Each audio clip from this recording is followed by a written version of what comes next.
आप सभी को जय जिनेन्द्र। ओम नमः सिद्धेभ्यः। नमो हरियंताणम, नमो सिद्धाणम, नमो हरियाणम, नमो वचायणम, नमो लोहे सव्यसा।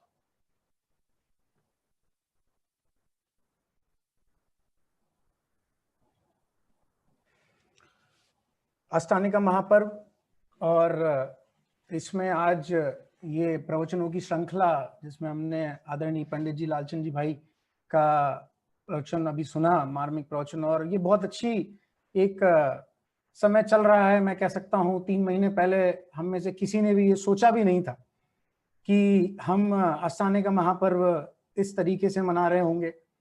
और अब तो धीरे धीरे ये भी हमारा माइंडसेट हो चुका है कि 10 लक्षण महापर्व भी शायद इसी साधन से बनेगा। और इस साधन के कई फायदे हैं, कुछ नुकसान भी हो सकते हैं, पर फायदे बहुत अनेक हैं। चुटकियों में जोड़ा जा सकता है, हम किसी को भी जोड़ सकते हैं। और जो भी संस्था, सर्वोदय संस्था, यहाँ पर सर्वोदय अहिंसा अभियान हमारे संजय जी भाई सब चलाते हैं जयपुर से, और संकेत मेरा छोटा भाई जो इसको कोऑर्डिनेट कर रहे हैं, बहुत बढ़िया विद्वान है, भोपाल में है। और ये सभी मतलब बोलने वाले भी विद्वान है, करने वाले भी विद्वान है। ये बहुत अच्छी तत्व प्रचार की धारा चल रही है। ये समय हमें सेफ रहने का है, घर पे रहने का है, और इतनी बढ़िया तत्व ज्ञान की अविरल धारा बह रही है, इससे अच्छा समय कोई और नहीं आ सकता था। और ये हमारा वास्तव में पुण्य ही है। मतलब आए दिन कुछ ना कुछ ऐसी खबरें मिलती रहती हैं जो विचलित करती हैं। 2 घंटे पहले मुझे भी ऐसी खबर मिली, पर अब कुछ किया नहीं जा सकता। और उन्हीं चीजें और उन्हीं आकुलता से हम मुक्त रहें और वो हमें परेशान न करें, इसीलिए आज ऐसा विषय लिया है। क्योंकि ये मानव दुनिया में अभी इस समय आत्महत्या का थोड़ा फैशन चल गया है। मैं फैशन ही कहूंगा, क्योंकि ये फैशन अगर नहीं होता तो ये केसेस में भी इतना स्पाइक नहीं होता। और एक हमारे हैं कोई महान कलाकार फिल्म के, माननीय साहब, जब से उन्होंने आत्महत्या की तब से मानो बहुत सारे लोगों को सहारा मिल गया कि वे भी आत्महत्या कर सकते हैं, और उनको भी एक आदर्श स्थापित हो गया, उनको एक प्रेरणा मिल गई कि अगर वो कर सकता है तो हम भी कर सकते हैं। मैं आप में से बहुत अधिक लोगों से परिचित नहीं हूं, कुछ शायद जूम पर हैं, कुछ यूट्यूब पर हैं, पर मैं जिनसे परिचित हूं उनका मैं नाम जरूर लूंगा। एक फायदा जरूर होता है जूम पर बात करने का कि आप भले ही जानते ना हो पर नाम सामने आ जाता है, तो आप नाम तो कम से कम हम ले ही सकते हैं किसी का, भले ही हम परिचित फेस टू फेस ना हो। सभा में प्रवचन करने से ऐसी व्यवस्था नहीं होती, क्योंकि किसी का नाम उसके सामने नहीं होता है। तो संकेत, तुम्हारा तो मैं नाम लूंगा ही लूंगा, क्योंकि तुम तो छोटे भाई हो और तुम बुरा भी नहीं मानोगे। पर बाकी में मैं लोगों का ध्यान लूंगा, क्योंकि कई बार ऐसा भी होता है कि लोग वीडियो बंद करके बैठ जाते हैं, वो किस अवस्था में मुझे पता नहीं, पर मैं आपका ध्यान चाहूंगा, क्योंकि आपके ध्यान के बिना शायद वो विषय अधूरा सा लगेगा मुझे भी कहना, और मुझे ऐसा नहीं लगना चाहिए कि मैं कंप्यूटर से बात कर रहा हूँ। तो इसलिए अगर आप अच्छी अवस्था में हैं तो वीडियो भी चालू कर लें, और आप मुझे देखें, मैं आपको देखूं, तो व्यवस्था अच्छी रहेगी। तो संकेत मैं कह रहा था कि सुशांत सिंह राजपूत, सबने पिक्चरें देखी होंगी, पिक्चर देखते ही हैं सब। उन्होंने आत्महत्या कर ली और उसके बाद से मानो एक भूचाल सा आ गया। मेरे आसपास भी मुझे कुछ ऐसे केसेस सुनने को मिले जिन्होंने आत्महत्या कर ली। मैं बहुत विचलित हुआ, और ये आसपास होता है तब थोड़े से विचलित हम हो जाते हैं। पर अगर डेली का काउंट देखें तो डेली के काउंट में पता ही चलता है कि लगभग 2200 लोग तो रोजाना आत्महत्या करते हैं पूरी दुनिया में, जिसमें से 550 लोग हिंदुस्तान से हैं। और ये वो फिगर है जो काउंट कर लिया जाता है, वरना तो उन फिगर की तो मैं बात ही नहीं कर रहा हूं जिसमें आए दिन झगड़े होते हैं घरों में। और वो कोई भी घर हो सकता है, और ऐसा कोई घर नहीं जहां झगड़े नहीं होते, पर वो झगड़ा भी इस कदर बढ़ जाता है कभी कि हम अखबार में पढ़ते हैं। हम हालांकि हमारी समाज की तो बात नहीं करते, क्योंकि हमारी समाज तो बहुत एक उच्च समाज है और बहुत शांति प्रिय समाज, और इस तरह के केसेस हमारे यहाँ नहीं होते। पर अखबार में हम पढ़ते जरूर हैं कि कभी सास ने बहू को मार दिया, वो गर्म पानी फेंक दिया, और फिर कोई प्रेमी लटक गया, प्रेमिका ने जहर खा लिया, और किसी ने किसी को चाकू मार दिया, और किसी से कोई झगड़ा हो गया और डाउरी का केस लग गया, और फिर कोई फलाना फलाना जमीन का विवाद हो गया, और जमीन के विवाद में भाई ने भाई की जान ले ली। ये सब क्यों हो रहा है? ये जैसा हो रहा है वैसा हो रहा है, हम तो इसके साक्षी हैं ही। अगर हमारे जब तक हमारे आसपास नहीं होता तब तक तो हमें उससे फर्क भी नहीं पड़ता। आसपास होता है तभी फर्क पड़ता है, और हमें लगता है अरे उसके साथ ऐसा हो गया, अरे यहां ऐसा हो गया, अरे वो फंदे से लटक गया। और जब सुशांत सिंह राजपूत जैसे एक फिल्म स्टार को लोगों ने आदर्श बना लिया था, या हमारी युवा पीढ़ी उससे प्रभावित थी, और जब वो फांसी से लटक गए तो लोगों को लगा कि लोगों को दुख हुआ, क्योंकि राग जुड़ जाता है जहां पे तो दुख तो होगा ही, राग के बिना तो कोई दुख होता भी नहीं है। तो इसीलिए ये इतनी बड़ी समस्या है। मेरा मानना यह है कि दुनिया में शारीरिक पीड़ा जितनी भी हो एक बार तो सह ली जाती है। हम में से कभी ना कभी किसी ना किसी को शारीरिक पीड़ा तो हुई है, और वो तो रोजाना ही होती है। अब किसी को पेट का दर्द है, किसी को कुछ है, किसी को डायबिटीज है, किसी को हार्ट की गोली खानी है, किसी को बीपी की गोली खानी। शारीरिक वेदना तो सब सहन कर लेते हैं, परंतु ये मानसिक वेदना जो है, ये मानसिक वेदना के कारण अब वो अज्ञान जन्य है या कषाय जन्य है, वो कैसी भी उसकी उत्पत्ति का कारण कुछ भी हो, परंतु मानसिक वेदना असह्य वेदना होती है, वो सहन करने जैसी नहीं होती। और यही कारण है कि किसी भी व्यक्ति, कोई भी व्यक्ति इस तरह का कोई कदम उठा लेता है। ऐसा क्यों होता है? हम इससे बच कैसे सकते हैं? धर्म परिभाषा नहीं, प्रयोग है, ये बार बार कहा जाता है। और मेरा तो बहुत ये मानना है कि हमें पढ़ना भी इसी तरह से चाहिए धर्म को कि प्रायोगिक हो, और हमें पढ़ाना भी इसी दृष्टि से चाहिए, क्योंकि यहाँ बहुत सारे लोग हैं जो पढ़ाते भी हैं, मेरे से अग्रज भी हैं, मेरे से छोटे भी हैं। हमें पढ़ाना भी इसी तरह चाहिए कि वो प्रैक्टिकल लाइफ में हम उसे अप्लाई कर सकें, और उदाहरण भी ऐसे हों जो प्रैक्टिकल जीवन में हमारे घटते हैं। इसीलिए मैंने बात भी इसी तरह से उठाई कि जो स्ट्रेस हो रहा है दुनिया भर का। मेरे एक मित्र हैं, डॉक्टर मित्र हैं, साइकाइट्रिस्ट हैं। हालांकि अब बोलने में हिंदी में बोलूंगा तो आपको हंसी आएगी, पागलों के डॉक्टर हैं, पर वास्तव में उनकी दृष्टि में तो सारे ही पागल हैं, हम और आप भी पागल ही हैं। और उनसे जब मेरी बात हो रही थी तो वो कह रहे थे कि कोरोना के टाइम पे तो हर एक आदमी को बहुत स्ट्रेस है। और मेरा मानना ऐसा ये है कि स्ट्रेस का सारा सिद्धांत, स्ट्रेस का सिद्धांत क्या, कि स्ट्रेस का सारा जो इलाज है वो जैन दर्शन के सिद्धांतों से पूरा किया जा सकता है। जैन दर्शन के सिद्धांत को अप्लाई करके उनसे निजात पाया जा सकता है, उनसे मुक्ति पा सकते हैं। और ये अगले 40-45 मिनट जो हमारे पास हैं उनमें हम इसका प्रयास करेंगे कि ये बड़े विषय को, वस्तु स्वातंत्र और स्वावलंबन जैसे विषय को मैं समेट पाऊं और हम इससे कुछ एक गंतव्य पे पहुंच पाए। तो आप मेरे साथ रहना, आप इधर उधर भटकना मत, क्योंकि ध्यान भटकेगा तो शायद भाई बात कहीं रह जाएगी। तो मैं ये कह रहा था कि इतना स्ट्रेस हो रहा है, इसका कारण क्या, अगर हो रहा है तो। और मैं दिल की बात कह दूं आपसे, मेरा ये मानना है कि आत्महत्या जैसी चीज का विचार कभी ना कभी हम सबको भी किसी ना किसी परिस्थिति में आया जरूर होगा। अरे यार क्या झंझट है, इससे बढ़िया तो खत्म ही कर दो। और जब ऐसा कुछ होता है तो कुछ लोग कहते हैं कि ये टेम्परेरी प्रॉब्लम्स का परमानेंट सॉल्यूशन है। टेम्परेरी प्रॉब्लम का परमानेंट सॉल्यूशन है आत्महत्या। मैं तो ऐसा नहीं मानता। मैं पता क्या मानता हूं? मैं ये मानता हूं कि टेम्परेरी प्रॉब्लम्स का टेम्परेरी सॉल्यूशन है। आत्महत्या कर ली तो क्या सारे दुखों से और सारी समस्याओं से छूट गए? और इस दुर्लभ मनुष्य भव में ऐसा कदम उठाने से तो निश्चित रूप से नरक गति होती है। और जितनी समस्याएं वो भाई हमारे यहाँ छोड़ के गया, उससे 1 लाख गुना ज्यादा नहीं, अनंत गुना ज्यादा समस्याएं आने वाले समय में उसे मिल गई हैं। 3 समय के अंदर ही उसे प्राप्त हो चुकी हैं, और इसका हमें भान नहीं होता।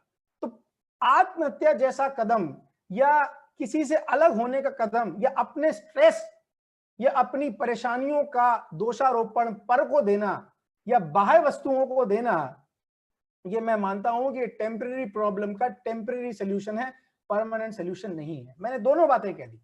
आत्महत्या तो कोई सॉल्यूशन हो ही नहीं सकता, अपने आप को खत्म करना तो कोई सॉल्यूशन है ही नहीं, क्योंकि आत्मा अजर अमर है, वो कभी मरता नहीं।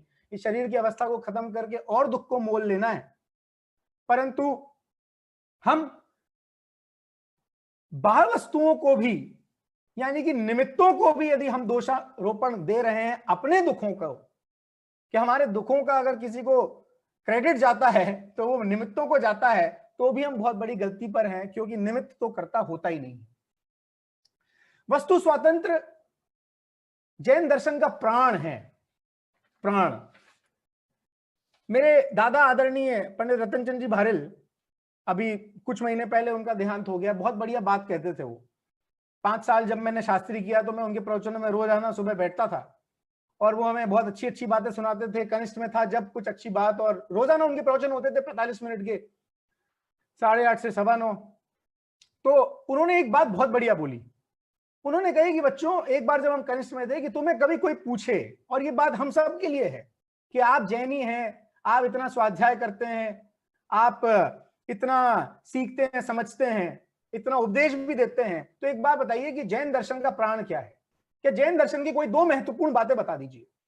ये दादा ने कहा प्रवचन में, और हम भी बहुत उत्सुक थे ये बात जानने के लिए, सुनने के लिए। तो उन्होंने कहा, दादा ने कहा कि बात कि कोई अगर तुम्हें ये पूछे तो तुमसे ये जवाब देना कि जैन दर्शन के दो अगर प्राणभूत सिद्धांत हैं, दो अगर पिलर हैं, तो वो है वस्तु स्वातंत्र और स्वावलंबन। इसमें पूरा जैन दर्शन समाविष्ट हो गया, इसमें पूरा जैन दर्शन आ गया, इसके अलावा और कुछ नहीं रहा। वस्तु स्वातंत्र और स्वावलंबन। और ये उतनी मुझे बात लगी कि मैंने यहां पर लगा रखी है। मैं कमरे से ही बात कर रहा हूं, और ये बात मैंने यहां पे लगा रखी, वस्तु स्वातंत्र और स्वावलंबन, कि जब मैं उठूं सुबह तो मुझे ये दो सिद्धांत दिखाई दें, जब मैं रात को सोऊं तो मुझे दो सिद्धांत दिखाई दें, मैं इनसे कभी भटकूं ना, और इनसे मेरा चित्त हमेशा ठीक रहे। और इन दो सिद्धांतों पे ही आज हम चर्चा कर रहे हैं। वो चर्चा ऐसी है कि हम पहले ये देखें, सबसे पहले तो, कि हमारे जीवन में टेंशन क्यों है। टेंशन पता क्यों है? एक लाइन का सिद्धांत है, हम ए हैं और हम बी बनना चाहते हैं।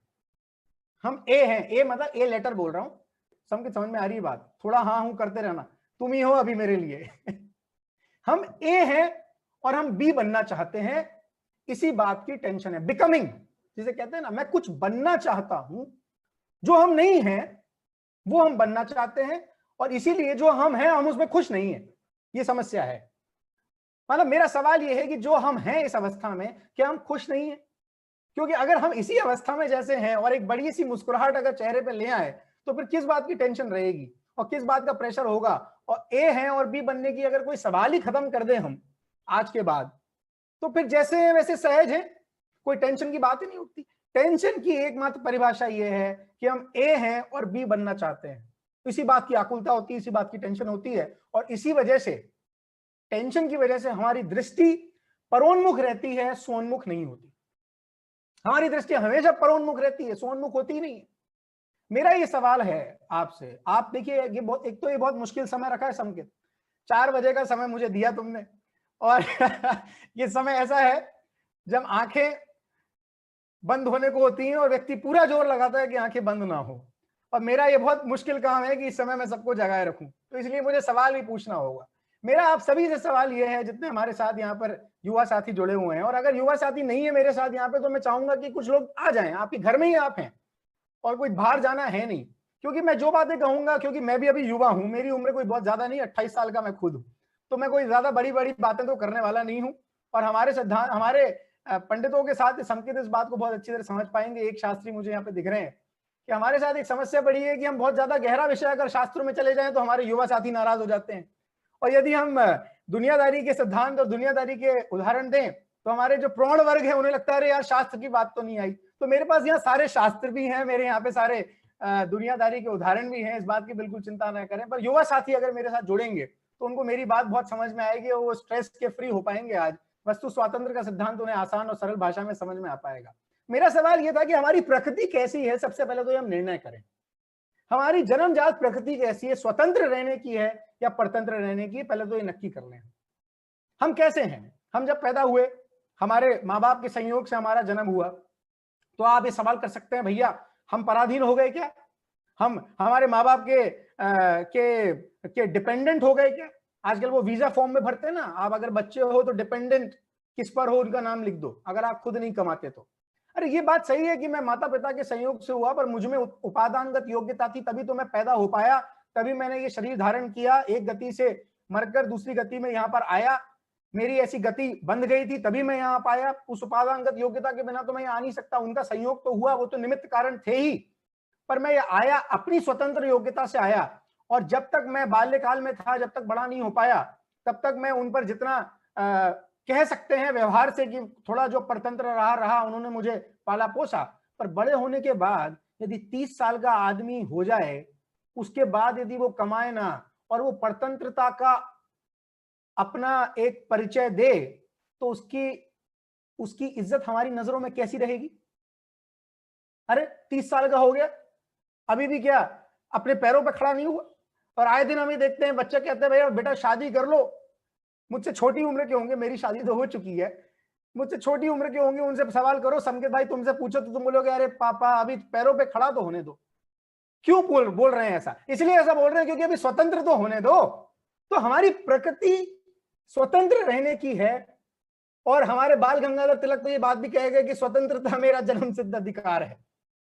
उन्होंने किस दृष्टि से कही वो दृष्टि तो हमें पता ही है, पर वो बात में बहुत दम है। स्वतंत्रता मेरा जन्म सिद्ध अधिकार है, कोई भी परतंत्र नहीं रहना चाहता। आप कुत्ते को एक पट्टे में बांध दो तो वो भी छूटने के लिए भागता है, एक पक्षी को पिंजरे में बांध दो तो वो पक्षी भी दिन रात इसी बात को सोचता रहता है। संगी पंचेंद्रिय है वो, कि मैं पिंजरे से बाहर कैसे छूटूं। आप अगर पिंजरे का दरवाजा खोल दें तो वो क्या बाहर नहीं निकलेगा? आप किसी पशु को जिसको हमने अपने पास रख रखा है, वो किसी भी रूप में रख रखा है, यदि आप उसे छूट देते तो वो भागेगा या नहीं भागेगा? उसकी प्रकृति स्वतंत्र रहने की है, उसकी प्रकृति हमेशा फ्री रहने की और इंडिपेंडेंट रहने की है, कोई भी परतंत्र रहना नहीं चाहता। गांधी जी ने अंग्रेजों के साथ एक मीटिंग चल रही थी। जब कभी हम कोई गांधी जी के बारे में कोई पढ़ते हैं, कुछ किताबें या कुछ देखते हैं, तो उसमें बहुत बढ़िया बात उन्होंने अंग्रेजों से कही कि आप दूसरे के घर पे कब्जा जमाए हुए हैं। अंग्रेजों से कह रहे हैं ये बात। और गांधी जी ने कहा कि जब ये बात कही उन्होंने कि आप दूसरे के घर में कब्जा जमाए हुए हैं, तो अंग्रेजों ने कहा कि हम गैर है कहां, हम तो आपके अपने ही हैं, हम तो 200 साल से राज कर रहे हैं। अब आप हमें दूसरा वर्ग कहकर या अंग्रेज कहकर क्यों आप हमें अपने यहां से निकालना चाहते हैं या बताना चाहते हैं कि हम आपसे अलग हैं? तो उन्होंने कहा कि ऐसा है कि आप गैर ही हैं, क्योंकि आपका देश दूसरा है, हमारा देश ये है, और अपने ही देश में परतंत्र होना मुझे स्वीकार नहीं है। और ये आपको मैं बता दूं, जब अंग्रेजों ने कहा कि हमारी इतनी अच्छी हुकूमत है, तो उन्होंने कहा कि हमें गैरों की अच्छी हुकूमत से अच्छा तो हमारे लिए यह है कि अपनों की खराब हुकूमत हो। गैरों की अच्छी हुकूमत से अच्छा तो अपनों की खराब हुकूमत ही हमें स्वीकार है। कितनी बढ़िया बात उन्होंने कही। अब वो जो लोग समझे जो समझे, मैं जो समझा मैं आपको बताता हूं कि हमें वास्तव में स्वतंत्रता इस कीमत पे चाहिए। मैं देश की बात नहीं कर रहा हूं, ना मैं उस पछड़े में पढ़ रहा हूं। हमें अपना शासन मिल जाए, वो भले ही खराब हो तो हमें स्वीकार है। हमें दूसरे के ऊपर डिपेंडेंट रह के, परतंत्र रह के कोई अच्छाई नहीं चाहिए। तो जब हमारी प्रकृति इतनी स्वतंत्र रहने की है और हमारा जो स्वभाव है वो स्वतंत्र रहने का ही है, तो ये परतंत्रता की वजह से या दूसरों की वजह से हम इतने दुखी क्यों हो जाते हैं? दुनिया में कोई देश देखा आज तक जो परतंत्रता के लिए लड़ाई लड़ रहा हो? सारे स्वतंत्रता के लिए लड़ रहे हैं, क्योंकि उन्हें अपने लिए आजादी चाहिए, अपनी स्वतंत्रता चाहिए। कोई ऐसा देश नहीं है आज की तारीख में और इतिहास में जो परतंत्रता के लिए लड़ रहा हो। और हम वास्तव में, हम अपने स्वभाव की बात करें, हम दैनिक जीवन के स्वभाव के बारे में जो दुखी हैं, जितना दुख है, जितना स्ट्रेस है, जितना प्रेशर है, वो परतंत्रता का द्योतक है और वो पर के कारण होता है। और सारा का सारा जो दृष्टि है वो निमित्ताधीन दृष्टि हो जाती है। निमित्त को हम कर्ता स्वीकार कर लेते हैं और इसके कारण से दुख होता है। मैंने थोड़ी सी बात कही, अब इसका विस्तार हम करेंगे आगे, पर उसके पहले कुछ और उदाहरणों से हम समझ लें कि किस तरह दैनिक जीवन में किन किन बातों की टेंशन हो, किन किन बातों की चिंता हम लेके बैठ जाते हैं, और कैसे यदि हम उसको सिद्ध करें दैनिक जीवन में, हम यदि सिद्ध करें दुनियादारी के उदाहरणों की वजह से, क्योंकि हम जहां रहते हैं वहीं के उदाहरण लेने पड़ते हैं भैया, उसके अलावा कहीं के उदाहरण ले नहीं सकते, क्योंकि उन्हीं से हमारी बात समझ में आती है। हमारे घर की मैं बात लूं, मेरी दादी हैं अपनी, वो इसको सुन भी रही होंगी इस समय और उन्हें पता भी नहीं कि मैं उदाहरण दे रहा हूँ, और उनकी उम्र लगभग 85 साल हो गई, और घर में बहुत हमारी दादी, मेरी दादी की उम्र की बहुत महिलाएं यहाँ पर बैठी हुई हैं, और अभी उनका जो स्वभाव है, और यहाँ पे बहुत सारी महिलाओं का ऐसा स्वभाव होगा, मुझे पता है ये बात। अब उनकी 85 साल उम्र है, वो बुजुर्ग हैं, समकेत उनसे बहुत परिचित है कैसा उनका स्वभाव है, और बहुत एक्टिव है हमेशा। और जब भी उन्हें कुछ चाहिए होता है, वो खाने के लिए, भोजन के लिए बैठी हुई हैं, और उन्हें कुछ चाहिए होता है तो खुद उठ जाती हैं। अब हम कहते हैं भैया बैठ जाओ, आपके लिए नौकर चाकर लगा रखे हैं, आपके घर में 2 बहुएं हैं, मैं हूं, मेरी छोटी बहन है, हम ला देंगे। पर नहीं, कोई जवाब नहीं देती और खुद ही उठती है और खुद ही उनको लेना है। कभी खाने पीने में कुछ देर हो गई, 10-15 मिनट की देरी हो गई, तो खुद ही जाएंगी और खुद ही बना के आ जाएंगी, खुद ही बना के आके बैठ जाएंगी। अब मेरी दादी का ऐसा स्वभाव है, हो सकता है कि और किसी का ना हो, पर जब मैं उनसे ये बात पूछता हूँ अकेले में कि इतनी आकुलता क्यों या इतनी जल्दबाजी क्यों, थोड़ा आराम से काम कर लें, तो कहते हैं भैया जीवन में हमने किसी की पराधीनता नहीं रखी, हमने हमेशा स्वतंत्र रहे, हमें किसी की पराधीनता नहीं चाहिए। मतलब 85 साल की वो हो गई, हमें उनकी चिंता होती है कि हम उनकी सेवा कर लें, पर उन्हें हमसे सेवा ही नहीं करवानी है और सारा का सारा काम खुद ओढ़ना है, खुद ही करना है। अब मानव स्वभाव ऐसा है, वास्तव में मानव स्वभाव ऐसा है कि हम खुश होते हैं स्वतंत्रता में, हमें तकलीफ होती है किसी भी तरह की परतंत्रता। कोई हमारे यहाँ पे युवा साथी होंगे, उनका अगर मैं उदाहरण दूं, हम कोई भी ऑफिस ज्वाइन करें या हम हमारे पिता के व्यवसाय में उनका हाथ बटाएं, तो हम क्या कहते हैं, भैया देखो ऐसा है, जॉब में जाएं तो मुझे मेरे काम में स्वतंत्रता चाहिए, मुझे स्वतंत्रता मिलेगी तो मैं काम कर पाऊंगा, वरना मैं काम नहीं कर सकता। कोई आदमी हमको ज्यादा प्रेशर करे, किसी आदमी पे हमको डिपेंडेंट रहना पड़े, कोई आदमी हमें परेशान करे, तो हम नौकरी छोड़ देते हैं या पिता के धंधे से विदा ले लेते हैं कि भैया हमें नहीं बनता। क्यों? क्योंकि मुझे अपनी तरह से काम करने में होता है और मुझे दूसरे के हिसाब से काम करने को नहीं बनता है। सास बहू का मैं कोई उदाहरण यहाँ पे नहीं देना चाहता, मैं किसी लफड़े में नहीं पढ़ना चाहता, वो आप बहुत अच्छी तरह समझते हैं और मुझे उसको समझाने की जरूरत नहीं है। घरों में इसी तरह की कोई स्वतंत्रता हर एक व्यक्ति चाहता है, और आजकल बच्चे, उन्हें भी नए विचार हैं, उन्हें भी स्वतंत्रता से इसी तरह का लगाव है। एक बहुत बढ़िया उदाहरण, छोटा सा उदाहरण, अगर मैं और आप भोजन के लिए बैठे हैं और हमें साथ में खाना खाना है और ऐसी व्यवस्था हो कि आप मुझे खाना खिलाएं और मैं आपको खाना खिलाऊं, संकेत मैं तुम्हें खाना खिलाऊं तुम मुझे खाना खिलाओ, तो व्यवस्था ठीक है कि तुम अपना खाना खुद खाओ मैं अपना खाना खुद खाऊं, ये व्यवस्था ठीक है। हम पता है सबको, मैं अगर संकेत को खाना खिलाऊंगा तो वो कौर यहां लगेगा, वो इधर जाएगा, फिर संकेत बोले कौर छोटा दे दिया भाई साहब आपने, संकेत मुझे खिलाएगा तो मैं बोला संकेत खिलाना नहीं आता, तुम्हें लगाना नहीं आता। ये इस तरह की परतंत्रता किसी को अपेक्षित नहीं है और ना ये व्यवस्था चल सकती है। मैं उदाहरण से सिद्धांत की ओर आऊंगा, स्थूल से सूक्ष्म की ओर आऊंगा। तो अब ये स्थूल उदाहरण चल रहे हैं बिल्कुल, पर इन्हीं से हम सूक्ष्मता की ओर जाएंगे और इतना सूक्ष्म जाएंगे कि हमको कहीं ना कोई ब्रेक थ्रू मिल सकता है आज कि हम कर क्या रहे हैं वास्तव। कभी देखा होगा जब हम कॉलेज में थे या स्कूल में थे, किसी ना किसी क्लास में किसी ना किसी बच्चे का एग्जाम टाइम में हाथ जरूर टूट जाता था, और जब हाथ टूटता था तो फिर किसी ना किसी की ड्यूटी लगती थी कि भैया इसका परीक्षा लिखो, इसका पेपर लिखो, क्योंकि परीक्षा तो आगे पीछे हो नहीं सकती, उसके हाथ टूटने का समय जो था वो तो था, पर परीक्षा तो आगे पीछे हो नहीं सकती, अब लिखो भैया उसके लिए। अब बताओ कि अगर किसी ने ऐसा अनुभव किया हो कि आपका हाथ टूटा हो, आप लिख नहीं पा रहे हो, और कोई और आपके लिए उपस्थित हुआ हो लिखने के लिए, और आपको उसको बोलना पड़ रहा हो, और वो कैसे लिख रहा होगा, आपको अंदर से कितना क्रोध आता है, ये क्या लिख रहा है भाई, मैं ऐसा बोल रहा हूं तुम ये लिख रहे हो, ये पक्का मुझे फेल कराएगा, ये मैं आज पक्का फेल होऊंगा। और कितनी परतंत्रता महसूस होती है उस समय, हमें लगता है हम खुद क्यों नहीं लिख सकते, ऐसा क्यों होता है, क्या क्यों हुआ मेरे साथ कि मैं खुद नहीं लिख पा रहा हूं, कितना उस समय वो झल्लाहट होती है और हम परतंत्र महसूस करते हैं। एक बहुत बढ़िया क्रीम आती है बाजार में, अभी फिलहाल उन्होंने अपना नाम बदल लिया, आप सबको नाम पता है, बहुत फेमस क्रीम है, मैंने आज तक इस्तेमाल नहीं करी, और ना ही अगर मेरे चेहरे पे कोई गोरापन आपको नजर आ रहा है तो उस क्रीम की वजह से है।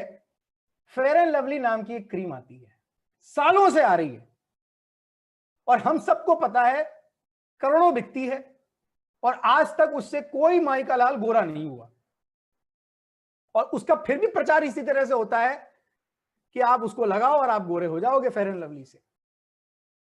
और अभी फिलहाल कुछ दिन पहले जब थोड़ा सा अमेरिका में हंगामा हुआ तो उस क्रीम ने अपना नाम बदल लिया, मुझे पता नहीं शायद ग्लो एंड लवली कर लिया है या पता नहीं क्या कर दिया उन्होंने, पर फेयर हटा दिया उन्होंने ये क्लेम करना बंद कर दिया कि भैया आप इससे गोरे हो सकते हो।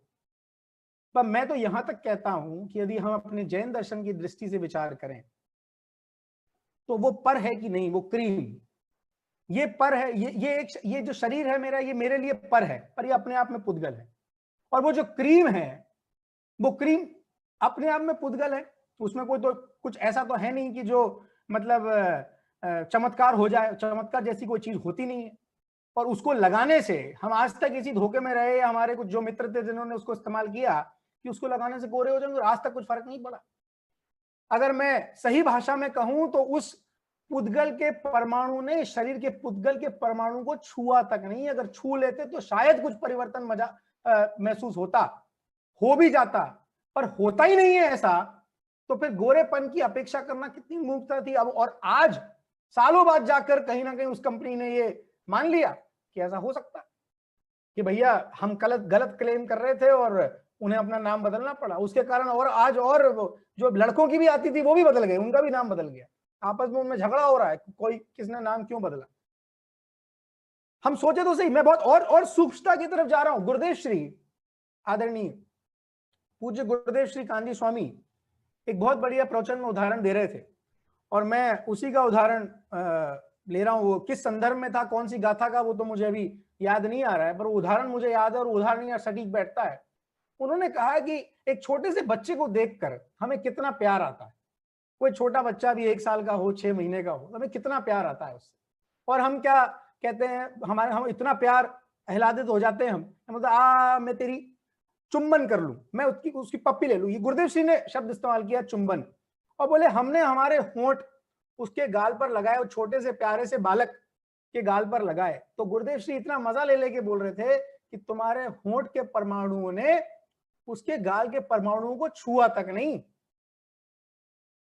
छुआ भी नहीं। और होता क्या है, हमने क्यों लिया, हमने चुंबन क्यों लिया? क्योंकि हमें प्यार आया उस बच्चे पर, और हमें खुशी हुई, और हमने प्यार में चुंबन लिया, और बच्चा रोने लगा।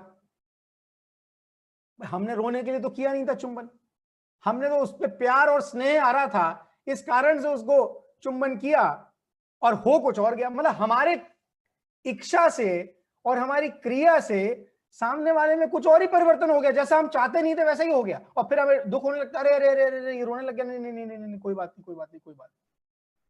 हमारे करने से कुछ नहीं हुआ, और उसका जो परिणमन होना था वो हुआ। वो खुश भी हो सकता है, वो रो भी सकता है, वो उसके ऊपर है, वो उसके अधीन है उसका परिणमन।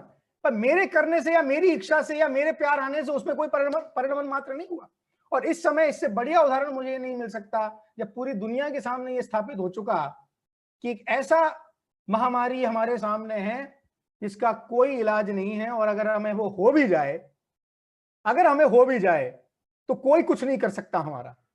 अच्छा क्या करेंगे, कोई हमें अगर हो गया कोरोना तो स्वतंत्र रहो भैया, स्वतंत्र रूप से तुम्हें कोरोना हुआ है, अब ठीक भी स्वतंत्र रूप से हो जाएगा, इसमें कोई ताकत कुछ नहीं कर सकती, कोई निमित्त कुछ नहीं कर सकता। सर्दी जुकाम होती है तो 3 दिन से पहले ठीक हो जाती है क्या? कितनी दवाई खा लें 3 दिन से पहले ठीक नहीं होती। और अब कोरोना हो गया, कोरोना इतना स्वतंत्र विचरण करता हुआ वायरस है कि उसका कोई कुछ नहीं बिगाड़ सकता, और हमें जब ठीक होना होगा हम तभी ठीक होंगे।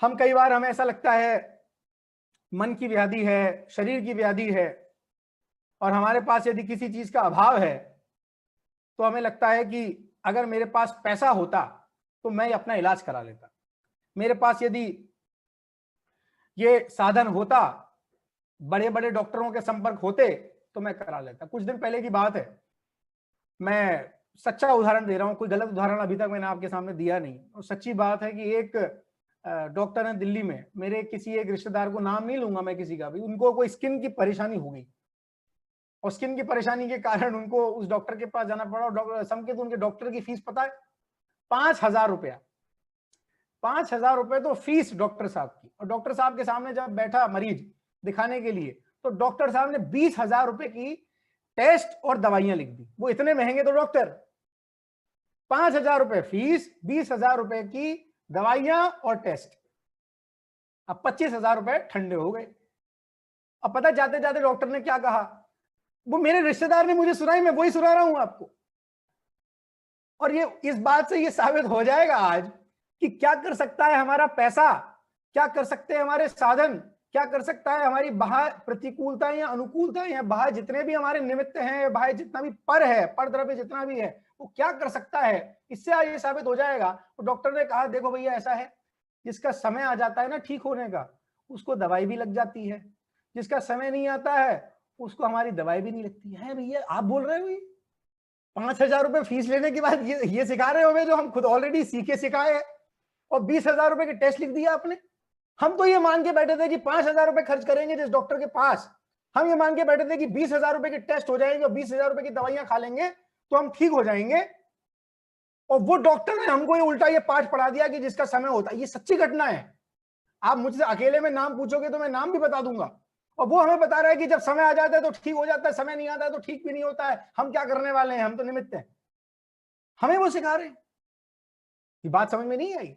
जयपुर में एक बहुत बड़ा अस्पताल है, संकेत मैं दोबारा नाम नहीं बताऊंगा, तुम अस्पताल का नाम भी जानते होगे, हमारे पास में ही है, टोडरमल स्मारक के, बहुत बड़ा अस्पताल है।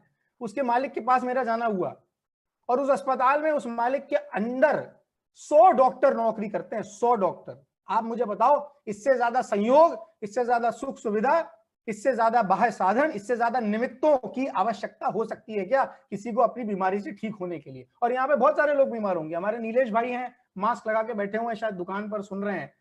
अच्छा है, सावधानी रखे हुए हैं आप, इस समय सावधानी रखने की जरूरत है। मैं बता रहा हूं स्वतंत्रता, कोरोना को छोड़ो, कोई छोटी से छोटी बीमारी। और जब मालिक के पास मैं अस्पताल में मिलने के लिए गया, जयपुर के बड़े अस्पताल के एक मालिक के पास, और उन्हें भी वो स्किन की वो समस्या थी जिसका उन्हें इलाज नहीं मिल रहा था। 100 डॉक्टर उनके यहां नौकरी करते हैं, 100 डॉक्टर गिनती के, और कम से कम 1000 बेड का अस्पताल होगा, 1000 बेड का, उससे कम नहीं है, बड़े बड़े डॉक्टर। और जब हम उनके पास बैठे तो हमने उनसे कहा कि अरे ये समस्या तो हमारे फलाना फलाना व्यक्ति को भी थी। बोले क्या बात कर रहे हो, आपके पास इलाज है इसका? मैं तो सोच में पड़ गया कि जो अस्पताल का मालिक 100 डॉक्टर लेके बैठा है वो मुझसे इलाज पूछ रहा है। सारी साइंस फेल हो गई, सारे डॉक्टर फेल हो गए। दुनिया ऐसी कोई दवाई, इतना जब 100 डॉक्टर जिसके यहाँ नौकरी करते हैं उसके पास पैसे की कोई कमी होगी? कोई कमी नहीं होगी पैसे की। उसके बावजूद वो अपना इलाज कराने में सक्षम नहीं है। तो ये क्या गजब की स्वतंत्रता है कि इसका मतलब उसका शरीर जैसा परिणमन कर रहा है, उसका शरीर अपने आप में स्वतंत्र है। उसके शरीर में जो व्याधि हो रही है वो हो रही है, उस पर उसका बस नहीं चल रहा, तो और किसी का बस कैसे चल सकता है? और वो भी उसके लिए पर ही है, क्योंकि आत्मा के लिए शरीर के लिए आत्मा पर है, आत्मा के लिए शरीर पर है। ये हमारा जो इस शरीर से एक क्षेत्रावगाह संबंध है, ये हमारे लिए एक क्षेत्रावगाह संबंध ही है बस, इसके अलावा और कुछ नहीं है, ये पर ही है। और अभी कोरोना के समय पिछले 3 महीने शरीर को घटाने की और बढ़ाने की पुरजोर कोशिश की गई है हर एक के द्वारा। किसी ने वजन घटाना चाहा, किसी ने वजन बढ़ाना चाहा, किसका घट गया और किसका बढ़ गया मुझे बताइए। तो ये प्रक्रिया स्वतंत्र नहीं चल रही, मतलब पर की तो बात ही छोड़ो, ये शरीर जिसे हम अपना मान बैठे हैं और दिन रात इसकी सेवा में लगे हुए हैं, इस पे हमारा बस नहीं चल रहा है। बड़े दादा ने बहुत बढ़िया बात लिखी अपनी एक पुस्तक में, सुखी जीवन नाम की उनकी एक पुस्तक है, अगर आप लोगों ने नहीं पढ़ी तो जरूर पढ़िएगा।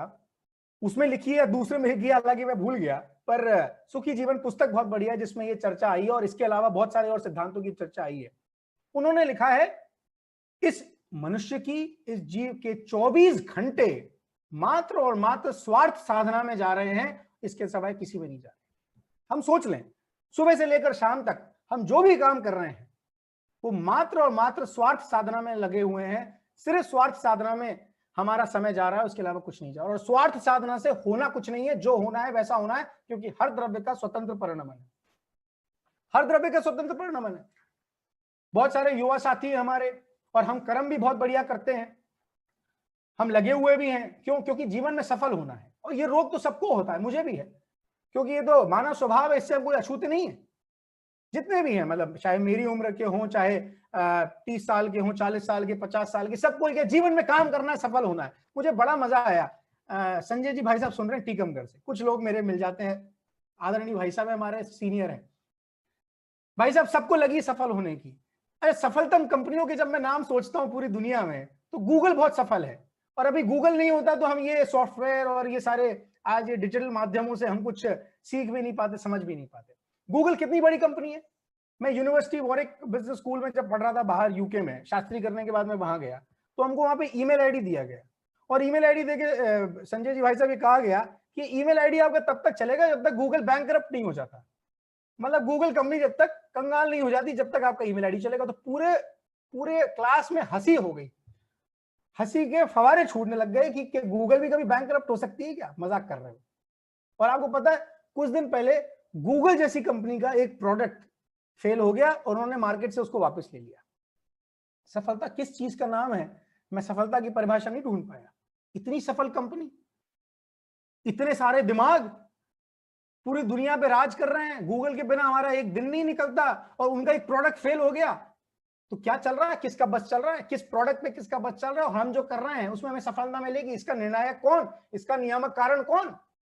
और अब इन सारे उदाहरणों के बाद हम देर सवेर ये कहते हुए मिल जाते हैं कि इच्छा तो बहुत थी पर हम कर नहीं पाए। भाई साहब करना तो बहुत था जिंदगी में पर कर नहीं पाए, तो क्या इच्छा के अनुरूप सारा हो जाता है?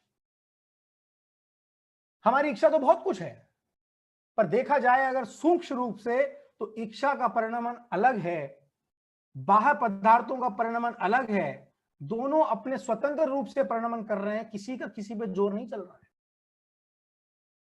जिनागम में बहुत बढ़िया बात आती है, इतना सब कुछ पढ़ लिया हमने, रोजाना हम सुन रहे हैं, समझ रहे हैं, और ये तत्व ज्ञान की अविरल धारा बह रही है। और एक लाइन आती है बहुत बढ़िया, हमको कछु भय नारे जान लियो संसार। अब तो जान लिया भैया, आपको दुनिया भर के सारे संसार के उदाहरण दे दिए, अब तो आपने कह दी, बहुत बढ़िया बात कह दी, जान लिया संसार। कुछ लोग दुखी हो जाते हैं इस लाइन से, कुछ लोग दुखी हो जाते हैं, जान लियो संसार भैया, हमको कछु भय नारे जान लियो संसार। क्या मतलब दुखी होने की बात है कि कोई धोखा खाया हुआ बैठा होता है ना व्यक्ति, ये वैसा साउंड करता है कभी कभार, जिसने बहुत धोखे खा लिए। अरे भैया उसने भी पैसे खा लिए, उसने भी हमारा धन ले लिया, उसको उधार दिया था उसने लौटाया नहीं, इसने हमारा धंधे में नुकसान कर दिया, अब तो जान लियो संसार संकित भाई, अब तो कछु भय ना रहे, अब तो काहेगा भाई, अब इतना सब कुछ खो दिया, अब तो भाई किस। अरे ऐसा नहीं है। इस लाइन का, इस पंक्ति का मतलब ये है कि हमने ये जान लिया कि सबका परिणमन जैसा होना है वो अपने आप में स्वतंत्र है, मेरा उसमें कोई बस नहीं चलता है, ना बस कभी चला था, ना चल सकता है, ना चलेगा। क्यों? क्योंकि अब इस विश्व को हम थोड़ा सा छोटा कर लेते हैं। दुनिया भर के उदाहरण तो सारे दे दिए, अब विश्व को छोटा तो करें। और विश्व को छोटा करने की मात्र एक परिभाषा है कि 6 द्रव्यों के समूह को विश्व कहते हैं। गूगल का कौन सा प्रोडक्ट फेल हुआ? नरेश भाई क्यों समय और ले रहे हो? नरेश जी हमारे बंबई से हैं, जिन्होंने मुझे पहले बुलाया था अभी दादर की समाज के लिए। नरेश भाई गूगल बस बना, बाद में गूगल प्लस, और गूगल प्लस भी फेल हो गया, उसके बाद उसको विड्रॉ करना पड़ा। वो सोशल नेटवर्किंग साइट थी गूगल की, जो उन्होंने फेसबुक के कंपटीशन में लगाई थी, पर वो फेल हो गए, चल नहीं पाए। और पता है गूगल का यूट्यूब पे जिसपे लाइव जा रहा है, कोई आपसे बात नहीं करता होगा, मैं बात कर लूं, ये यूट्यूब तो गूगल का खरीदा हुआ है, खुद का बनाया हुआ नहीं है। मतलब जिसकी चल गई उसकी खरीद ली इनने, खुद ने क्या बनाया, खुद का चलाया हुआ बंद हो गया। तो क्या चल सकता है, क्या नहीं चल सकता, कितना स्वतंत्र है, मैं जो बात कह रहा था। अब मैं बात आ रहा हूं सिद्धांत की ओर, उदाहरण की बात हो गई, और सिद्धांत की ओर जब हम बात करते हैं कि 6 द्रव्यों के समूह को विश्व कहते हैं। विश्व इसके सिवा कुछ और नहीं है, इसके सिवा कुछ और विश्व नहीं है। इतनी दुनियादारी की दिक्कतें हैं सुबह से लेकर शाम का, हमको लगता है विश्व कितना बड़ा होगा, पर विश्व 6 द्रव्यों का समूह ही है। जीव, पुद्गल, धर्म, अधर्म, आकाश, काल, बस समेट गया विश्व। और इन 6 द्रव्यों के समूह को जब विश्व हमने बना दिया, तो इन 6 द्रव्यों के समूह को ही हम समझ लें तो हमारी सारी की सारी आज ये जितना टेंशन और स्ट्रेस है सारा दूर हो जाएगा। 6 द्रव्यों का स्वरूप क्या है? जीव अनंत है, पुद्गल अनंत अनंत है, धर्म अधर्म आकाश एक है, काल द्रव्य असंख्यात। और ये 6 द्रव्यों का जब समूह है, और इनके लिए कहते हैं कि कोई द्रव्य किसी द्रव्य का कुछ नहीं कर सकता, तो फिर मैं जब जीव हूं और ये शरीर मेरा पुद्गल है, तो इस पुद्गल का क्या कर सकता हूं, जरा सोचे तो सही। अब वो सारे उदाहरण लग जाएंगे आपके जितने मैंने दिए। और जब मैं इस पुद्गल शरीर का कुछ नहीं कर सकता, तो ये टेबल, ये लैपटॉप, ये खिड़की, ये सामने की मेरी बिल्डिंग, और मेरे जितने और मित्र हैं, साथी हैं, अनंत, क्योंकि कोई संख्या नहीं, और संख्या अपेक्षा कहना है तो इस संसार में 700 करोड़ कह लो, 700 करोड़ मनुष्य हैं, और पशु पक्षियों का तो गिनती मेरे पास है नहीं, ना किसी के पास है। तो 700 करोड़ की तो आबादी हमारी अपने संसार की जितनी हम जानते हैं, वरना तो 29 अंक प्रमाण होते हैं मनुष्य हमारे और जितने साथी हैं। और पशु पक्षियों की कोई गिनती नहीं है, वो भी है तो जीव ही, पर मनुष्यों की संख्या मैंने आपको बताई। पुद्गल तो अनंत अनंत है, और सिर्फ 2 ही को ले मैं, अगर अभी 6 द्रव्य में से 2 ही को ले रहा हूं, जीव और पुद्गल को। और जीव और पुद्गल में जब जीव अनंत है और पुद्गल अनंत अनंत है, तो ये अनंत अनंत का बिगाड़ क्या सकता है? हम तो संख्या में नहीं अड़ रहे हैं संकित भैया, हम अनंत हैं, वो अनंत हैं। अनंत को भी अनंत से मल्टीप्लाई कर दें तब भी उनकी गिनती ना हो सके, तो हम क्या कर सकते हैं उनका, पुद्गल का। और धर्म और अधर्म को अगर एक दूसरे को करने लग जाएं, धर्म और अधर्म जिसकी परिभाषा मुझे बताने की जरूरत नहीं है, जो हमारे चलने में निमित्त है वो धर्म द्रव्य है, जो हमारे ठहरने में निमित्त है वो अधर्म द्रव्य है, और धर्म अधर्म एक दूसरे को करने लग जाएंगे तो प्रलय आ जाएगी। वो तो पॉसिबल ही नहीं है। आकाश तो हमें अवगाहन दे ही रहा है, जो भी हम यहाँ पर आज अवगाहन है हमारा, वो आकाश द्रव्य के कारण है और किसी द्रव्य के कारण नहीं। अगर वो ना हो तो हमें अवगाहन नहीं मिल सकता, हमें जगह नहीं मिल सकती। और काल द्रव्य का इसलिए मैं कुछ नहीं बिगाड़ सकता क्योंकि वो तो पकड़ में ही नहीं आता। क्या समय किसी के पकड़ में है? नहीं। जब इतनी बात साफ साफ है, ये जो मेरे मन की बात है, ये मेरे दिल की बात है, जो मैं पढ़ता हूं वही मैं आज बता रहा हूं, और कहां से कुछ लाऊंगा। 6 द्रव्य वही हैं, 7 तत्व वही हैं, पर हमारे जीवन में वास्तव में जब हम इसको नहीं उतार लेते तब तक हम चिंता मुक्त नहीं हो पाते, जगत का स्वरूप हमें समझ नहीं आ पाता। इस संसार का स्वरूप ही तो है जो हमारे सिद्ध भगवान बता गए, जो हमारे अरहंत भगवान बता गए, जो हमारे आचार्य परमेष्ठी बता गए। ये सब शास्त्रों में वही तो लिख गए, संसार ऐसा है, और इसी संसार को जानकर संसार से मुक्त होना है, इसी संसार का परिणमन जानकर, इस परिणमन को समझकर स्वतंत्र होना है और परतंत्र नहीं रहना है, और ये सारी की सारी समस्या आज हमारी सुलझ जाए। निमित्तों से दृष्टि इसी बात से हट जाती है, क्योंकि धर्म द्रव्य यदि चलने में निमित्त है तो अधर्म द्रव्य मेरे ठहरने में निमित्त है। आकाश द्रव्य से मुझे अवगाहन मिल रहा है, सब लोग स्वतंत्र रूप से अपना काम कर रहे हैं। यदि मैं पुद्गल को परिणमाऊंगा तो फिर पुद्गल मुझे भी परिणमा सकता है, और यदि ऐसा हो गया तो प्रलय आ जाएगी। हम मानते हैं भैया, पंडित जी आप कहोगे कि निमित्त हैं 6 द्रव्य एक दूसरे में, पर हम निमित्त को कर्ता मान के क्यों बैठे हैं? और यदि हम निमित्त को कर्ता मान के बैठे हैं तो फिर निमित्त को कर्ता मानने से क्या प्रलय आएगी, उसका भी मैं थोड़ा सा आपको उदाहरण दे देता हूं। हमारे भगवान की बहुमूल्य मूर्तियां, रत्नमयी मूर्तियां कई जगह आपको देखने को मिलती होंगी, कई जगह देखने को मिलती है हमें भगवान की मूर्तियां हैं, कितनी मनोहारी हैं, हम उनके दर्शन करते हैं, दर्शन करने जाते हैं, और आपको आए दिन ये खबर भी मिलती होगी कि फलाना फलाना जैन मंदिर में किसी मूर्ति की चोरी हो गई। अब उस मूर्ति की चोरी का मैं दोष किसको दूं?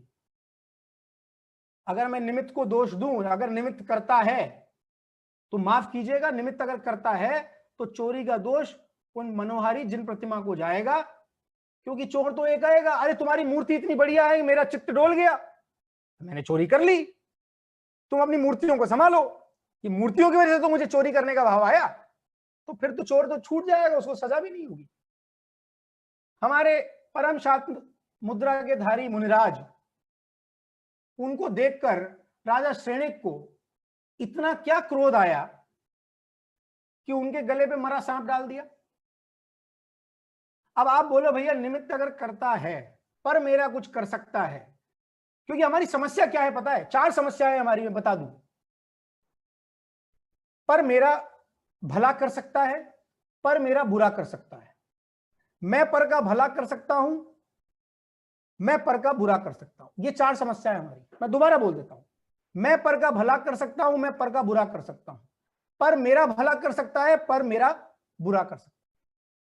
ये 4 समस्याएं हमारी, और इन 4 समस्याओं के कारण हमारी दृष्टि हमेशा पर में रहती है और हम पर से ड्राइव होते हैं।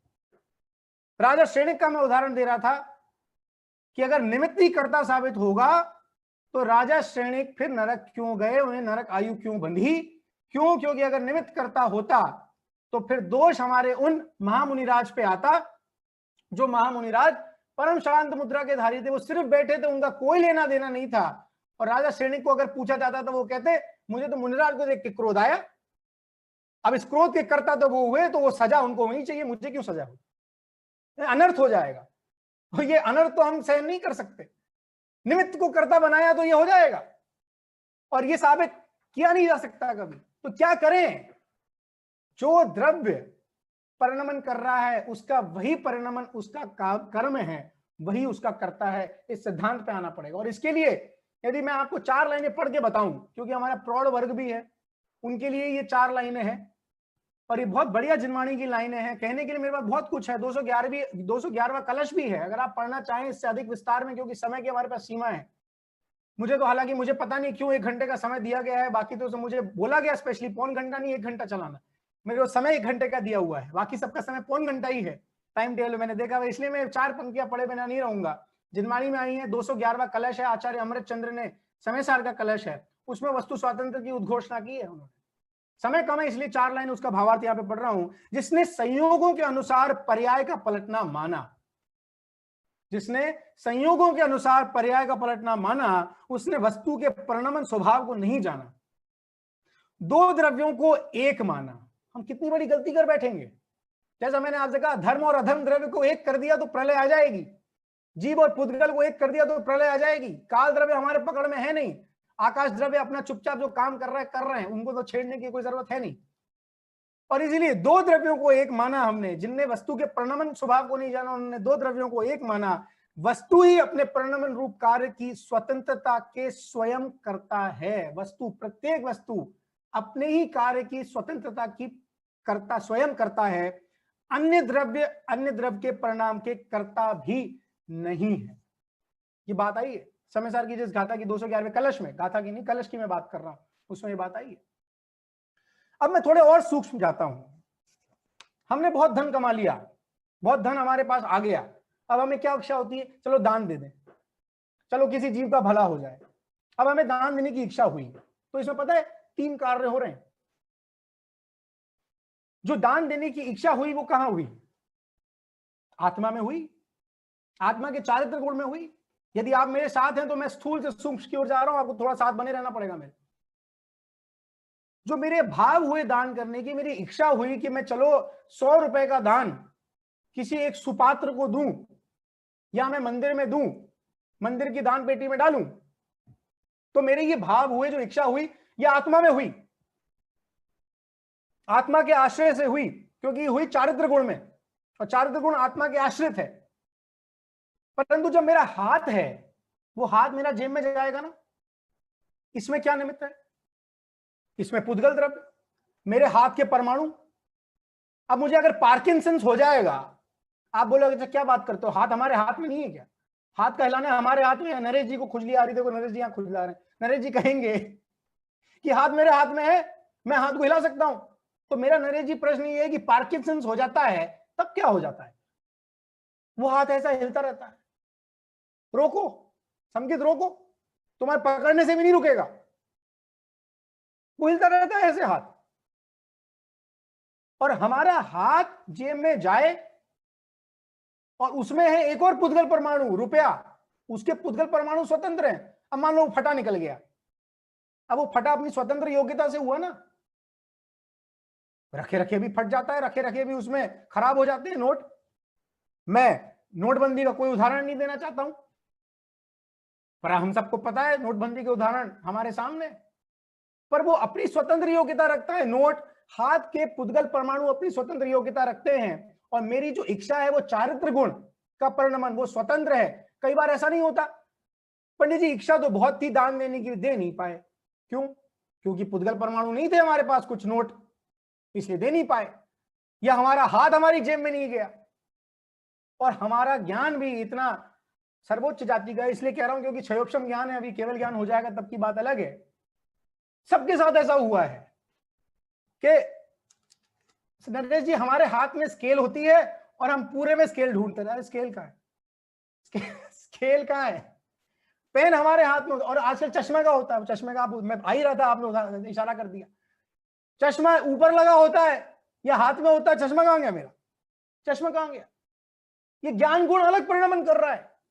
ये जो दान देने की इच्छा हुई, चारित्र गुण के परिणमन से हुई, हाथ के परमाणु ने अलग परिणमन किया, वो जेब में गए, पैसा अलग परिणमन कर रहा है, और जो इन सब का ज्ञान हो रहा है वो ज्ञान गुण का अलग परिणमन है। ज्ञान गुण और चारित्र गुण हैं तो आत्माश्रित, परंतु एक दूसरे के आश्रित नहीं है। ऐसा नहीं है कि मुझे सभी चीजों का ज्ञान हो रहा है, क्योंकि मेरा ज्ञान गुण अभी पूर्ण विकसित नहीं हुआ है। पूर्ण विकसित होगा तब मुझे पूर्ण ज्ञान होगा। और यही कारण है, इसी कारण से चश्मा घूम जाता है कभी हाथ में रहते हुए भी, और पेंसिल खो जाती है, और स्केल तो होता ही होता है।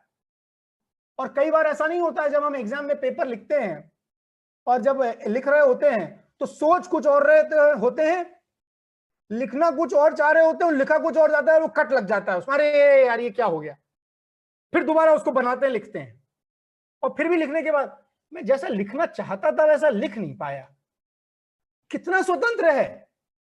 आप सोच रहे हैं जो क्रिया हम दैनिक जीवन में कर रहे हैं, एग्जाम का पेपर लिख रहे हैं, या जेब में हाथ जा रहा है, या पार्किंसंस हो रहा है, या कुछ भी हो रहा है। कुछ समय पहले मैं बड़ी गंभीर समस्या से गुजर रहा था मेरे पेट को लेकर, और मुझे जब वो समस्या होती थी तो 20-20, 25-25 उल्टियां हो जाती थी। और आप यकीन मानेंगे, उन उल्टी पे मेरा कंट्रोल तो दूर की बात, कोई डॉक्टर पूरी दुनिया का उस उल्टी को रोक नहीं सकता था जब वो शुरू होती थी। उल्टी जैसी चीज मेरे को बाद में ऐसा लगता है, अब ठीक हो गया, पर मुझे अब ऐसा लगता है उल्टी नहीं रोक पा रहा कोई डॉक्टर। छोटी सी चीज है, और वो कई बार मैं ऐसा देखता था कि मेरी उल्टियां लगातार चल रही हैं और कोई डॉक्टर मुझे दवाई दे रहा है और वो दे के कहता था इसके बाद तो अब नहीं होगी, इसके बाद तो उल्टी होनी नहीं चाहिए, और फिर हो जाती है, अब भी हो रही है। और उन्हें सारे कर्म कर लिए, वो नली डाल ली संजय भैया, अंदर तक एंडोस्कोपी कर ली, पेट में क्या है नहीं है, क्या है नहीं, क्यों सारी दुनिया के सारे इंजेक्शन भी दे दिए, उल्टी रुकने का नाम नहीं ले, उल्टी नहीं रुक पा रही थी। अब दोबारा स्थूल पे थे, सूक्ष्म पे आए, अब दोबारा स्थूल, क्योंकि जीना तो यही है ना। अब वो बार बार जेब में हाथ डालने से हाथ के परमाणु और नोट के परमाणु और चारित्र गुण का परिणाम तो याद नहीं आएगा, पर ये कितना स्वतंत्र है हम ये जाने कि डॉक्टर भी चाहे तो कुछ नहीं कर सकता, इस काल में ये साबित हो गया, पर मेरा कुछ नहीं कर सकता, मुझे इस बात से डरने की जरूरत नहीं है, मैं पर का कुछ नहीं कर सकता, पर को इस बात की चिंता करने की जरूरत नहीं है, मुझे इस अहंकार में रहने की जरूरत नहीं है कि मैं पर का कुछ कर सकता हूं, भला या बुरा दोनों, और पर मेरा भला या बुरा कर सकता है, मुझे इस अहंकार में रहने की जरूरत नहीं, क्योंकि जब एक के गुण स्वतंत्र है, ये हाथ के परमाणु स्वतंत्र है, ये नोट के पुद्गल परमाणु। गुरुदेव श्री ने एक बहुत बढ़िया बात कही है, हम तो ये बात बहुत बढ़िया जानते हैं कि भैया पैसा भाग्य से आता है, बुद्धि से नहीं आता, सब जानते हैं इस बात को, और फिर भी आए दिन हम कितना बुद्धि लगाते रहते हैं। गुरुदेव श्री ने बहुत बढ़िया बात कही है, प्रवचन सार की उनकी एक 99वीं गाथा के प्रवचन है, वो आप पढ़ेंगे, पदार्थ विज्ञान के नाम से छपे हैं, उसमें उन्होंने क्या बात कही है पता है आपको? पैसों का परिणमन और पैसे का प्रवाह क्रम अलग है, बुद्धि का प्रवाह क्रम अलग है। प्रवाह क्रम की बात कर रहे हैं वो, मतलब पैसे की जो पर्याय है वो अलग स्वतंत्र चल रही है, बुद्धि की पर्याय और मेरा बुद्धि का परिणमन अलग स्वतंत्र चल रहा है, दोनों में कोई आपस में मेलजोल ही नहीं है। और मैं इस बात से अहम मान के बैठ जाता हूं, मैंने पैसा कमाया, मेरा दिमाग लगाकर, मेरी बुद्धि लगाकर, मैंने कमाया, मेरा कमाया वो पैसा है, इतनी मेहनत से कमाया है, और वो कह रहे प्रभाक्रम ही नहीं है, कोई आपस में मेलजोल ही नहीं है, दोनों का प्रभाक्रम ही अलग चल रहा है। मैं किस बात का अहंकार लेके बैठ जाता हूं जब एक एक परमाणु, अभी एक मित्र हैं, अगेन वो भी बहुत परिचित ही हैं हम और आपसे, उन्हें कुछ सफेद दाग की समस्या हो गई। मैं कई बार सोचता हूं, उनसे तो कहना कोई अच्छा लगेगा नहीं, पर मैं अपने आप में ये बात सोचता हूं कि वो सफेद दाग की समस्या किसके हाथ में है, शरीर में कहां पे सफेद होगा कहां पे नहीं होगा, ये उनके हाथ में भी नहीं है, और उसका कोई इलाज भी नहीं है। ये कितना स्वतंत्र है, कितने सारे लोग हमारे को मिल जाते हैं जिनको सफेद की समस्या, सफेद दाग की समस्या हो जाती है, अब यहाँ होगा, हाँ जी आप रतन जी भाई साहब दिखा रहे हैं, हालांकि मुझे बोलना नहीं चाहिए था, नाम माफ कीजिएगा, पर आपने कहा किसी की ऐसी कोई प्राइवेट चीज को उजागर करना ठीक नहीं है, माफी चाहूंगा, पर हमारे हाथ में नहीं है ना वो शरीर का परिणमन, और जब शरीर हमारे हाथ में नहीं तो पर कैसे हमारे हाथ में हो सकता है। एक बढ़िया कहानी है, उस कहानी के साथ मैं अंत करूंगा, जो बड़दादा ने लिखी अपनी पुस्तक में, सुखी जीवन से ही मैंने वो कहानी ली है। एक एकाक्षी राजा था, इसकी बचपन में गिल्ली डंडा खेलते हुए आंख चली गई थी। मुझे नहीं पता आप में से कितने लोगों ने गिल्ली डंडा खेला, पर हमने तो क्रिकेट खेला है।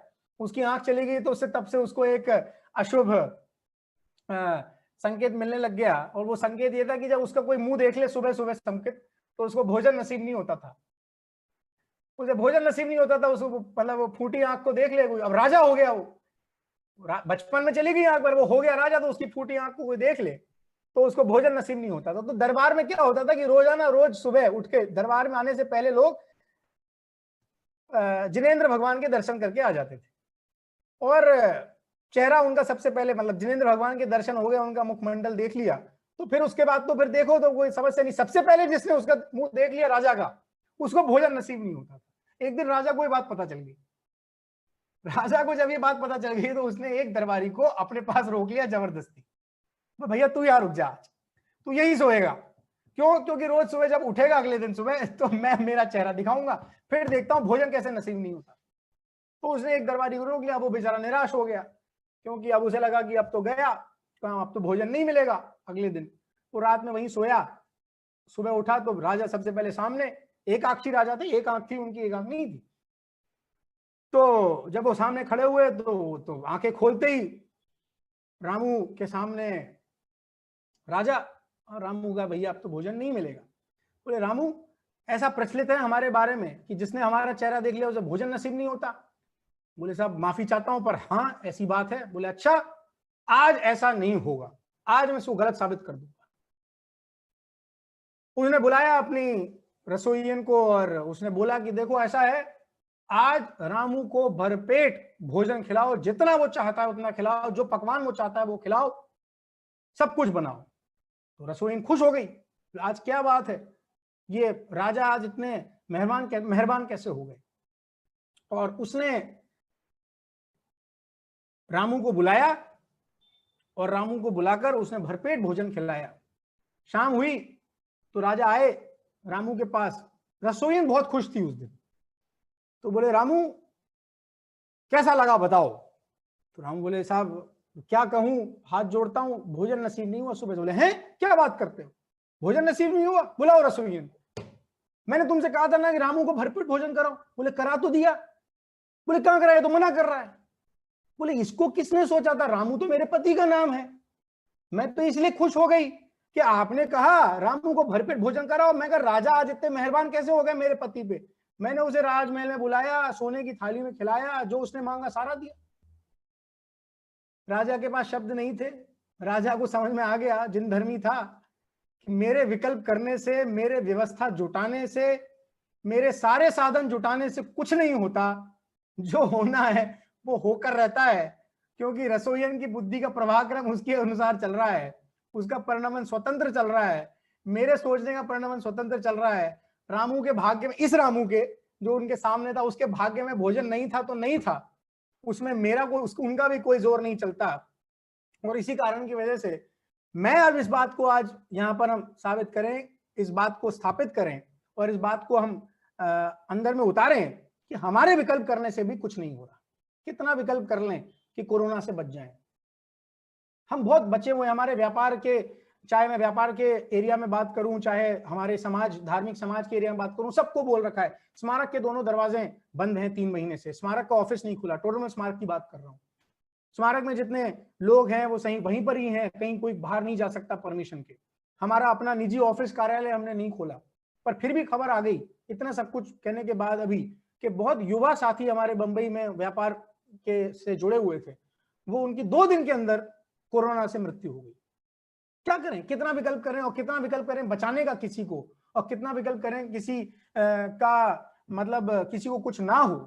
पर हमारे हाथ में कहां है, जिसका जाना जैसा निश्चित है, जिसका जैसा परिणाम निश्चित है वो हो रहा है। और कण कण स्वतंत्र है, परमाणु परमाणु स्वतंत्र है। हमने सारे उदाहरणों के माध्यम से देख लिया, दृष्टांत के माध्यम से देख लिया। बातें कई और भी हैं, पर इसी एक बात से विराम लेना चाहूंगा कि मुझे कहीं बाहर देखने की आवश्यकता नहीं है। मुझे कहीं बाहर देखने की आवश्यकता नहीं है, मुझे सिर्फ अपने आप को देखने की आवश्यकता है। और इसी से दूसरा हमारा सिद्धांत कि जब वस्तु स्वातंत्र समझ लिया तो स्वावलंबन अपने आप हो जाना चाहिए, अपने आप वैराग्य आ जाना चाहिए। अब कोई और कारण नहीं रह जाता वैराग्य का कि वैराग्य नहीं है। इतना सब कुछ स्वतंत्र है, सबका परिणमन स्वतंत्र है, एक चीज मेरी नहीं है, मैं किसी में मेरा जोर नहीं चलता, किसी पर का मेरे ऊपर जोर नहीं चलता। तो फिर जब मैं स्वतंत्र हूं तो मुझे स्वाधीन भी हो जाना चाहिए और स्वावलंबन लेकर विकल्पों से भी मुक्त हो जाना चाहिए और निर्विकल्प हो जाना चाहिए। इसी मंगल भावना के साथ कि हम विकल्प से भी निर्विकल्प हो जाएं और हम वस्तु स्वातंत्र को समझ के स्वावलंबन कर लें। ये 2 प्राणभूत सिद्धांत हमारे जैन दर्शन के हमारे जीवन में उतरे, ऐसी मेरी मंगल भावना है। इसी बात से मैं विराम लेता हूं।